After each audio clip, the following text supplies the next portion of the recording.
Magandang araw po sa inyong lahat. Ako po si Renico, dating UP Student Regent, ngayon attorney at unang nominado ng Kabataan Party List, at kasama ko ang ikalawang nominado galing Cebu sa isa pong summa cum laude ng Silliman University at top 2 sa kanyang licensure exam for agricultural, si Pau Chavez, at ang ikatlong nominado, human rights defender galing Southern Tagalog, survivor ng anti-terror law, JPEG Garcia.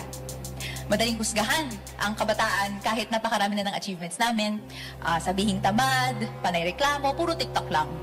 Sabi nga ng mga pinuno namin, kailangan pa ng mandatory ROTC sa kabila ng kasaysayan nito ng abuso para mahalin muli ng kabataan ng Pilipinas, para daw umunlad ang bayan. Pero sila rin ang nagtutulak para mang-ibang bansa at nagdadala sa atin sa binggit ng paindaigdigang gera. Sila ang nagpapasya ng mga patakaran pero lagi na lang nasa kabataan ang sisi. Tama na. Our generation has been through the worst. Dumaan tayo sa pambihirang krisis sa gitna ng pandemya, sakuna, patayan dahil sa bulok na politika ng iilan. Walang ibang nakakaunawa na walang bagong Pilipinas na kailangan ng alternatibo kung hindi tayong kabataan. Parang ang hirap nito kamtin dahil parating mga puwersa ng kadiliman, kasamaan, yun na lang yung choices natin, kada halalan. Pero bakit tayo hindi magtiwala sa ating sarili? Napanalo natin ang libreng edukasyon sa kolehiyo, libreng wifi sa publiko, ligtas na pagbubukas ng paaralan, at iba pa. Inabante rin natin ang laban dagdag sahod para sa mga BPO workers. Paano pa kaya kung nagkaisa ang 40 million kabataang botante para sa isang hangarin ng bayan? Tiyak na mas marami pa tayong ipapanalo. So our message is clear. When there are no choices, choose to hope. Take a chance. Dare to dream, dare to struggle, dare to win. Ang kasamaan at kadiliman ay dapat matakot sa kabataan sa 40 million na mag-unite para sa darating na halalan. Laban, kabataan. Okay, maraming salamat po. Okay, question? Gab Villegas, PTV. So, magandang umaga sa inyo. Sa pagkakataon na kayo po ay muling palarin na makakuha ng pwesto sa susunod na halalan, ano pa po yung mga panukalang batas na nais ninyong isulong na sa oras na kayo ay maupo para sa mga kabataan? Salamat po sa tanong. Ang una namin isusulong at ang patuloy na isusulong ay ang mga karapatan ng mga estudyante na nakapaloob sa Students' Rights Bill.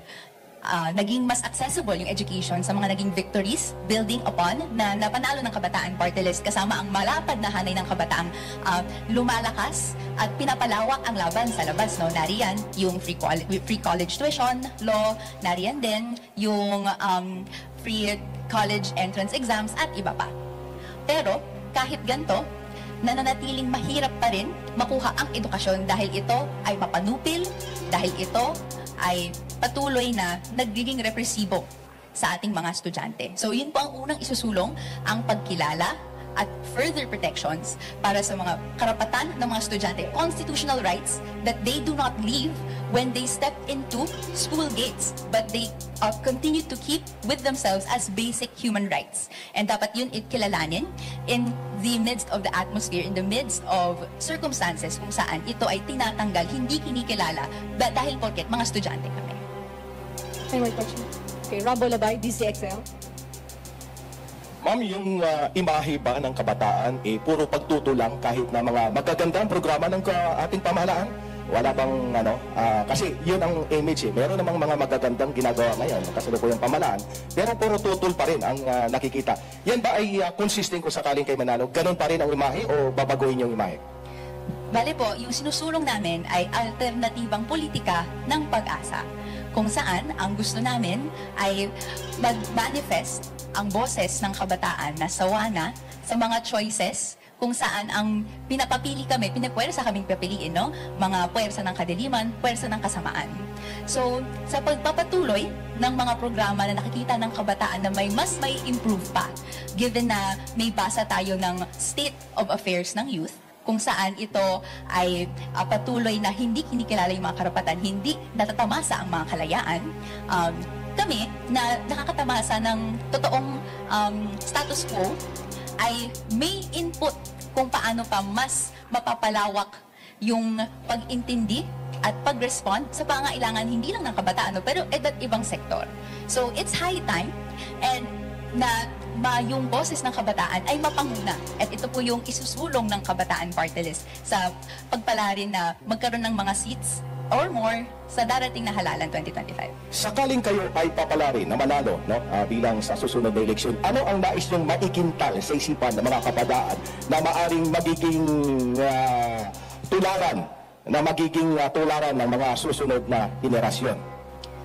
Ang gusto po naming mas makuha ng kabataan, no, na sumusulong, going through life in tough times, economic, political crisis, ganyan, ay make their voice known.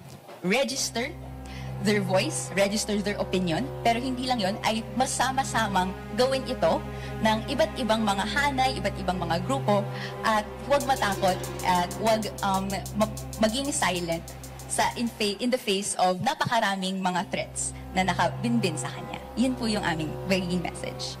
Jeffrey Hernandez, Teleradio.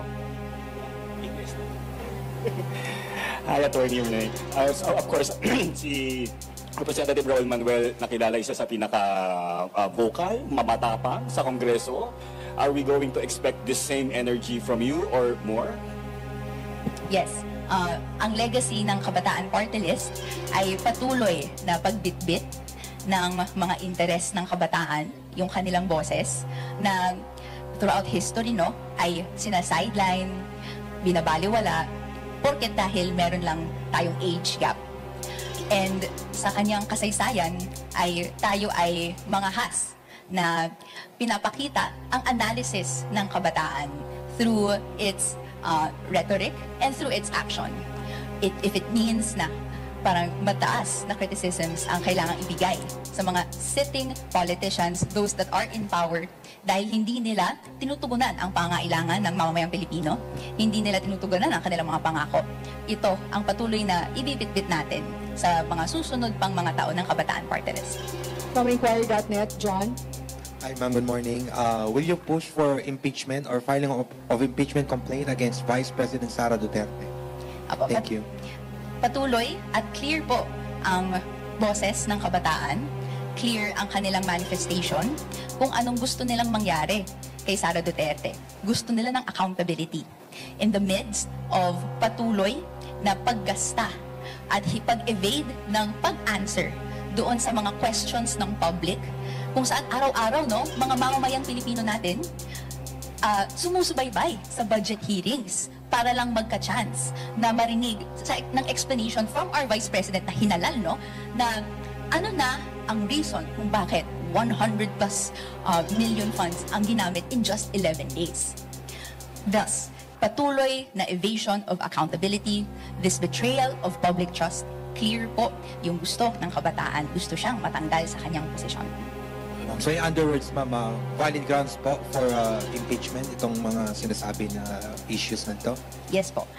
And patuloy po itong ini-exhibit niya in the many days na binibigyan siya ng publiko ng chance to explain herself, and she does not do so.